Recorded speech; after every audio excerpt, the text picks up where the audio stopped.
Hello, welcome to The Word Has Spoken. My name is Matt Delony. Thanks for watching this video today.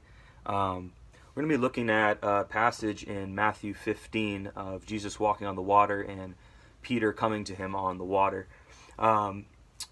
Just before the passage, Matthew 15:22 through 32, Jesus and the disciples had just finished feeding the 5,000. And then the women and children as well with them. And it will pick up here in verse 22 of Matthew 15.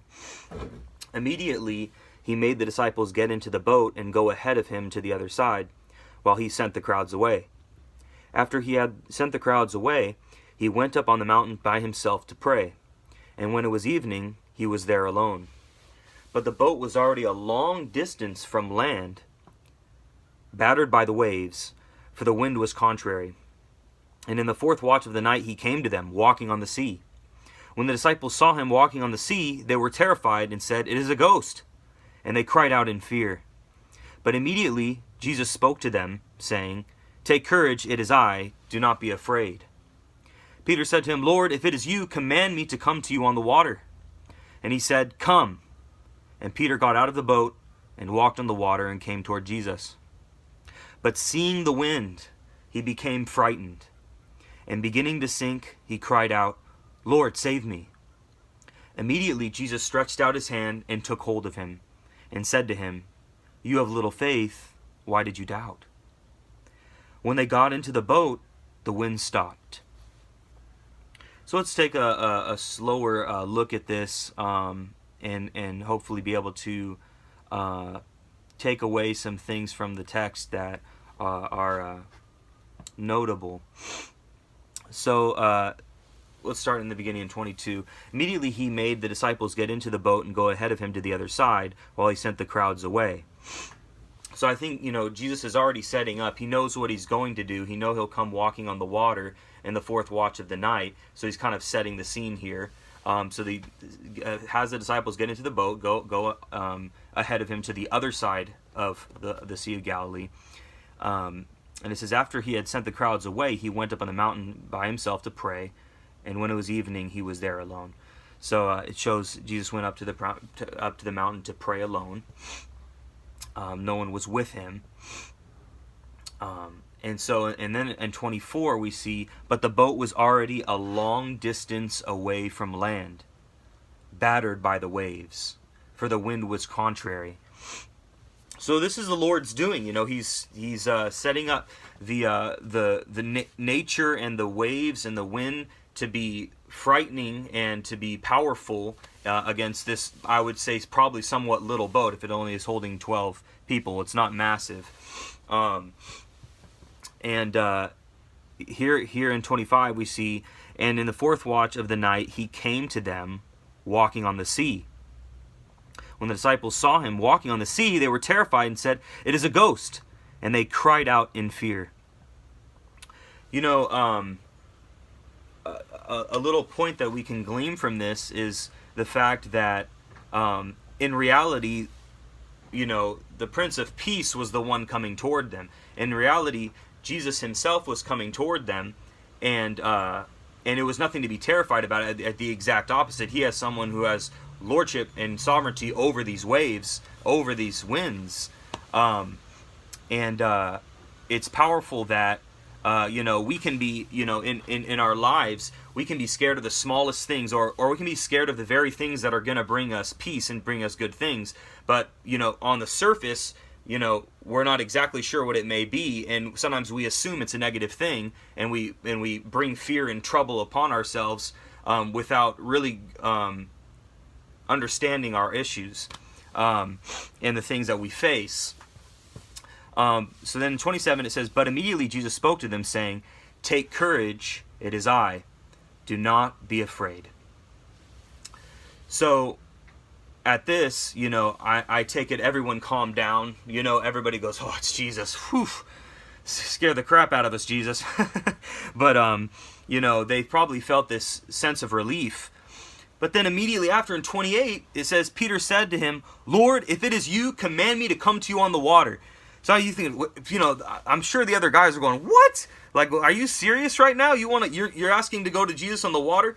And I think in my natural mind, I go, they might be thinking, that's Jesus. That's the God-man. That is the incarnate God. Of course he can walk on water, but us, we're not walking on no water. That's not happening. But for some reason, whatever possessed Peter, he goes, you know what? If it is you, Lord, if it is truly you, command me to come to you on the water. He believed that if it was truly God, if it was truly Jesus, he would have the ability to walk on water. So one might say that Peter had great faith, or had a measure of faith, possibly more than the other apostles in the boat. So Jesus immediately answers, and he said, "Come." So obviously, this is the Lord had no doubt in Peter. He had no reservation for him to come on the boat. And he didn't say, "Oh no, you can't walk on water." He goes, "Hey, if you want to try, if you want to go for it, I am able to help you here, and you can do it." And it says, "And Peter got out of the boat and walked on the water and came toward Jesus." So this is Peter going out in faith, going out trusting God that he could walk on the water, and he begins to walk on the water and come toward Jesus. So it seems that he's in a good place in his faith, a good place in his courage, to be doing this. But then here's where things get complicated, and it happens to all of us. But here we go in verse 30. "But seeing the wind, he became frightened, and beginning to sink, he cried out, 'Lord, save me.'" So what happened is Peter, when he saw the wind, when he processed that, he decided that wind producing these waves has more power to cause me to sink than the Lord has power to cause me to stand on the water. He said, I believe in these waves and this wind over my Lord. I believe in them. They are stronger. They will cause me to sink. And therefore, just as he believed in his doubt in God, in Jesus, just as he believed, he began to sink and cried out, "Lord, save me." And I think it's a precious thing here that in 31 where it is said here, immediately Jesus stretched out his hand and took hold of him. See, even when we are faithless, even when our faith fails, Jesus is willing to stretch out his hand and redeem us and take us in and carry us and save us. He doesn't become embittered in his spirit and say, well, you didn't have faith in me and therefore you're going to suffer the consequences. Sometimes we will suffer the consequences, but overall, in the grand scheme, Jesus is still reaching out to us when we're faithless. It reminds me of, I believe, 2 Timothy, where it says, when we are faithless, he remains faithful, for he cannot disown himself. It's in his nature to be faithful to us. And I think it's precious that he was willing to save him. And then right after, he does address what happened that caused Peter to sink. And he said to him, "You of little faith, why did you doubt?" So I can think, man, Peter had great faith, man. He's walking on the water. He's going towards Jesus. This guy's making it happen. Why? But God considers it little faith. And I would think, maybe it would have been better for Jesus to acknowledge, Peter, you did a great job initiating coming on the water in your faith. That's, applause to you. Good job. But you had little faith, and that's why you doubted and sank. But instead, he goes directly to the problem. See, I believe this is part of Jesus' faith and belief and esteem in Peter, is he's willing to call him higher and address the reality of the issue, rather than just kind of baby him along the way and say, well, you did a good job, next time have more faith. He said, no, you have little faith, why did you doubt? Because he doubted in the power of God to save him from the wind and the waves. Now, we all have wind and waves that come in our life. For me right now, it sounds like a petty thing, but I'm having anxiety over going to a friend's wedding. I'm going to be a groomsman, and not too much responsibility, but I haven't seen my buddy that's getting married in a long time, and it's in a new environment up in Portland, so that's kind of out of the blue, or a little different circumstances. So, for the average man, he goes, hey, I'm going to have a good time with my buddy. I'm going to go be a groomsman, be able to support him, have a good time. But for me, it's wind and waves. I go, oh, my social anxiety kicks in. I'm troubled. I go, what are all the things I have to do? I have this long list. I'm going to dread this and dread that and dread that, and it's not going to be enjoyable. And I doubt, and I have very little faith that this will be a victorious, encouraging time for my buddy and his soon-to-be wife. So, I'm challenged and I'm encouraged by Jesus here saying, it's the degree of our faith in him that causes us to be victorious or causes us to fall. When they got into the boat, the wind stopped. Jesus could have stopped the wind and the waves at any time. He could have not had this been any kind of trial for Peter or for the other disciples. But he decided this would be a perfect avenue to be able to test their faith and help them learn.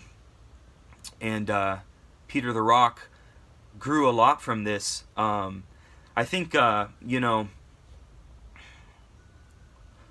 when we have the wind and the waves come in our life, and they can be heavy waves, they can be light waves, they can be over long term, they can be short term.